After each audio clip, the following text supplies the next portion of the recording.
Hello everyone, welcome to my channel that is crucial English with Akash. Channel पर आपका हार्दिक स्वागत। तो भाई जैसे कि आप जानते हैं एसएससी एमटीएस के एग्जाम चल रहे हैं और उसमें वोकैब एक इम्पोर्टेंट रोल प्ले करता है। तो गाइस आज की इस वीडियो में मैं टॉप 30 ऐसी वोकैब्स लेकर आया हूँ जिसमें से आपके अप्रोक्सीमेटली 1 या फिर 2 क्वेश्चंस इन्हीं वोकैब्स में से मिलेंगे। तो बेहद ज़्यादा क्रूशियल क्लास है, प्लीज़ लास्ट तक जरूर वॉच करना आज की क्लास। तो गाइस चलते हैं अपने पहले वर्ड पर, वो है आपका फ्लॉक। तो फ्लोक का मतलब क्या होता है? तो कि फ्लोक जो वर्ड है वो यूज होता है basically group of an animals. तो देखिए अब एग्जाम्स में आपके सामने कुछ इस तरीके का क्वेश्चन आ सकता है कि ग्रुप ऑफ एन एनिमल को क्या कहा जाता है। बेसिकली वहां पर 4 ऑप्शन रहेंगे। तो गाइस ये जो फ्लॉक फ्लॉक वर्ड है वो एज अ वोकैब के रूप में भी आपसे पूछा जा सकता है या फिर as a one word substitution में भी पूछा जा सकता है। तो दोनों ही टॉपिक आपके कवर हो जाएंगे अगर ये वीडियो आप लास्ट तक वॉच करते हैं। तो फ्लॉक का मतलब होता है ग्रुप ऑफ एन एनिमल्स, मतलब जानवरों के झुंड को यहाँ पर फ्लॉक का वर्ड कहा जाता है।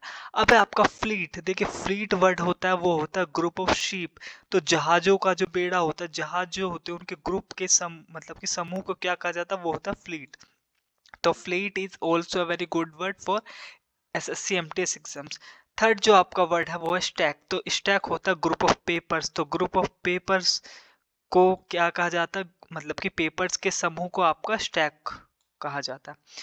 फोर्थ वर्ड है आपका गाइस, देखिए सारे ही मोस्टली इंपॉर्टेंट वर्ड है बट जहां पर मोस्ट ऑफ द टाइम जहां पर वेरी वेरी इंपॉर्टेंट क्वेश्चन आएगा वो भी मैं आपको बताऊंगा। अब है आपका फोर्थ क्वेश्चन जो है आपका क्लिक। तो क्लिक का मतलब होता है ग्रुप ऑफ गैंग। तो गैंग के समूह को आपको आपका क्लिक कहा जाता है।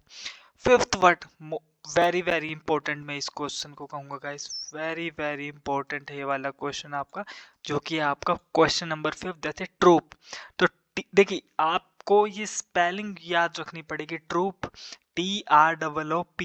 TROOP का मतलब था ट्रूप, ग्रुप ऑफ सोल्जर्स। तो सोल्जर्स के समूह को यहाँ पर ट्रूप कहा जाता। अब एक और वर्ड आपका TROUP, it is also a troupe. इसकी भी प्रोनाउंसिएशन आपकी ट्रूप होगी। वेरी वेरी इंपॉर्टेंट है भी ट्रूप। स्टेज परफॉर्मेंस, तो आपको कंफ्यूज नहीं होना है। आपको देखिए होमोफोन्स आपने पढ़े ही होंगे। होमोफोन्स का मतलब होता है जहां पर दो वर्ड्स की प्रोनाउंसिएशन सेम होती है बट जो उनका मीनिंग होती है वो डिफरेंट होती है। यहाँ पर TROOP group of soldiers, TROUP troupe, it is stage performance. जो लोग स्टेज पर परफॉर्म करते हैं उनको ट्रूप कहा जाता है। ठीक है। सेवंथ वर्ड आपका ज्यूरी। ज्यूरी का मतलब होता है जजेस। तो यहाँ पर ये थोड़ा सा इजी वर्ड है बट ये भी ऑल्सो वेरी इंपॉर्टेंट रहेगा आपका। एट्थ वर्ड आपका बोर्ड। तो ग्रुप ऑफ डायरेक्टर। तो डायरेक्टर्स के समूह को आपका बोर्ड कहा जाता है। चलते हैं अपने नेक्स्ट वर्ड पर, that is parliament. Guys parliament, अब आप ये मत समझ लगता पार्लियामेंट संसद को नहीं, संसद को तो कहते हैं पार्लियामेंट। आप ये मत समझ लग जाता कहीं, क्योंकि 90% लोग यही गलती करेंगे कि पार्लियामेंट का पॉलिटिक्स से जोड़ देंगे, संसद कहने लग जाएंगे। बट पार्लियामेंट का मतलब होता है ग्रुप ऑफ आउल्स, मतलब कि उल्लू के समूह को भी पार्लियामेंट कहा जाता है। Guys very very important question है वाला। तो यहाँ पर पार्लियामेंट जो वर्ड है वो ग्रुप ऑफ आउल्स, मतलब कि उल्लुओं के समूह को भी पार्लियामेंट कहा जाता है। 10th वर्ड है आपका सिंडिकेट। तो सिंडिकेट होता है मर्चेंट्स, जो मर्चेंट्स के समूह को सिंडिकेट कहा जाता है। 11th वर्ड आपका क्रू। क्रू होता है ग्रुप ऑफ सेलर्स, जो सेलर्स होते हैं उनके समूह को क्रू कहा जाता है। अब है आपका 12th word, that is gang. तो गैंग किसके लिए यूज होता है? क्रिमिनल्स एंड थीव्स के समूह के लिए गैंग का यूज किया जाता है। 13th वर्ड है आपका मोब। तो मोब होता है group of angry people. Group of angry people, जो लोग बहुत ही ज्यादा गुस्सा होते हैं उनके ग्रुप को क्या कहा जाता है? मोब। ठीक है गाइस, मैं ज्यादा टाइम नहीं ले रहा हूँ क्योंकि आई नो दैट आपके पास ज़्यादा समय नहीं होगा, बट आपको ये वीडियो देखनी है। सारे वर्ड्स हैं। 14th वर्ड है बिवाई। तो बेवी भी कह सकते हो आप, इसको बिवाई भी कह सकते हो। तो बेहद ज़्यादा इंपॉर्टेंट है ये वाला भी। जहाँ जहाँ इंपॉर्टेंट क्वेश्चन आएंगे वो मैं उसको थोड़ा सा टाइम टेक लूंगा उसमें आपको एक्सप्लेन करने के लिए। बिवाई होता है ग्रुप ऑफ गर्ल्स या फिर लेडीज, लड़कियों के समूह को बिवाई नाम दिया जाता है, बिवाई। ओके, आपको ध्यान रखना है। 15th वर्ड है इसका पोज। तो पोज होता है ग्रुप ऑफ पुलिस मैन। तो यहाँ पर जो पुलिस होते हैं, पुलिस होती है, उसके समूह को क्या जाता है? Posse, POSSE, posse. 16वां वर्ड है आपका शॉल। तो शॉल जो वर्ड है यहाँ पर ग्रुप ऑफ फिश होता है। देखिए, ग्रुप मछलियों के समूह को क्या कहा जाता है? शोल कहा जाता है, ठीक है। और एक चीज और मैं कहूंगा आपको, देखिए आपको ये ध्यान देनी होगी कि जो फिश होती है ना, फिश, उसका सिंगुलर फॉर्म भी फिश ही होता है और प्लूरल फॉर्म भी फिश ही होता है, फिशेस नहीं होता। फिशेस का मतलब तो डिफरेंट डिफरेंट प्रजातियां हो जाती है, ठीक है। तो आपको ये ध्यान रखना है कि अगर ये क्वेश्चन आपके एग्जाम्स में आ जाता है, ग्रुप ऑफ फिशेस को क्या कहा, सॉरी, ग्रुप ऑफ फिश को क्या कहा जाता है? शोल कहा जाता है। और अगर आ जाता है कि फिश, कोई सेंटेंस इंप्रूवमेंट का क्वेश्चन आपको दिखाई दे जाए जिसमें फिश को की जगह फिशेस लिख दिया हो, तो आपको ध्यान रखना है कि फिश का प्लूरल एंड सिंगुलर फिश ही होता है, ठीक है, फिशेस नहीं होता। सेकंड आपका 17वां वर्ड है murder, the group of crows, ठीक है। ग्रुप ऑफ क्रोज के लिए क्या वर्ड यूज होता है? मर्डर। अब है आपका 18वां word, that is cartographer, most important.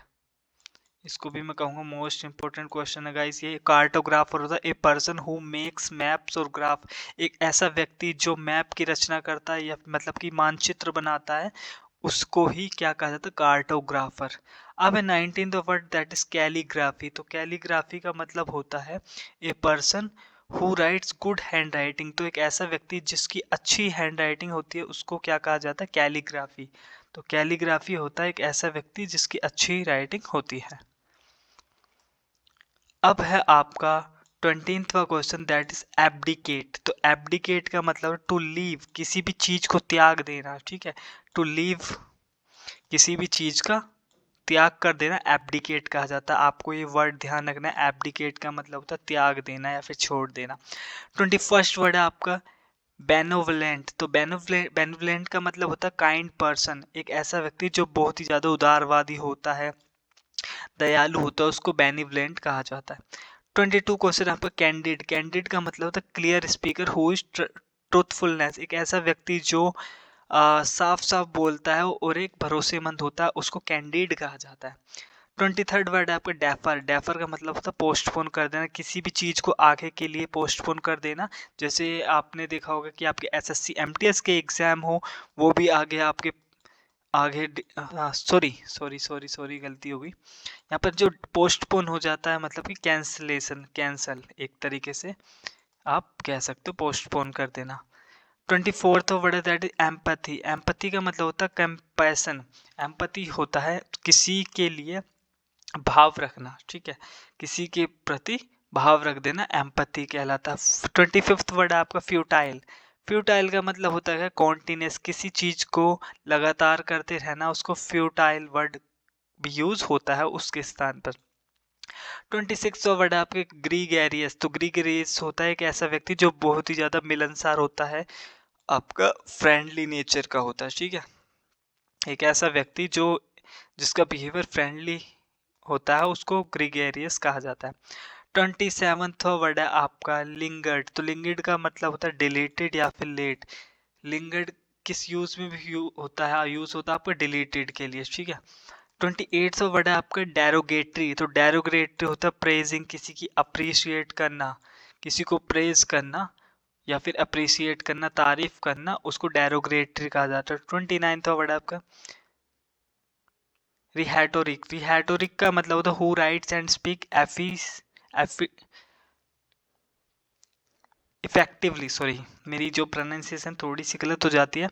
रिहेटोरिक का मतलब होता है हु राइट्स, जो एक ऐसी, जो लिखता है या फिर अच्छे से बोलता है जिसका इम्पैक्ट पड़ता है लोगों पे, तो उसको रिहेटोरिक कहा जाता है। 13th वर्ड है बेहद ज़्यादा इंपॉर्टेंट है आपका स्पेंड्रिफ्ट। तो स्पेंड्रिफ्ट का मतलब तो माइजर काइंड ऑफ पर्सन। माइजर का मतलब होता है कंजूस, ठीक है। तो स्पेंड्रिफ्ट का मतलब होता है माइजर काइंड ऑफ पर्सन, मतलब कंजूस टाइप के व्यक्ति को यहाँ पर स्पेंड्रिफ्ट कहा जाता है। तो गाइज आई विश आपको मेरे द्वारा ये जो एक्सप्लेन किए गए वर्ड है आपको अच्छे लगे होंगे। मोस्ट इंपॉर्टेंट है गाइज, स्पेशली SSC MTS के लिए, तो आपको एग्जाम्स के लिए अच्छे से ये करके जाने हैं। Thank you everyone. वीडियो अच्छी लगी हो तो प्लीज़ वीडियो को लाइक करें, शेयर करें, मेरे चैनल को सब्सक्राइब करना बिल्कुल भी ना भूलें। Thank you everyone for watching this video completely.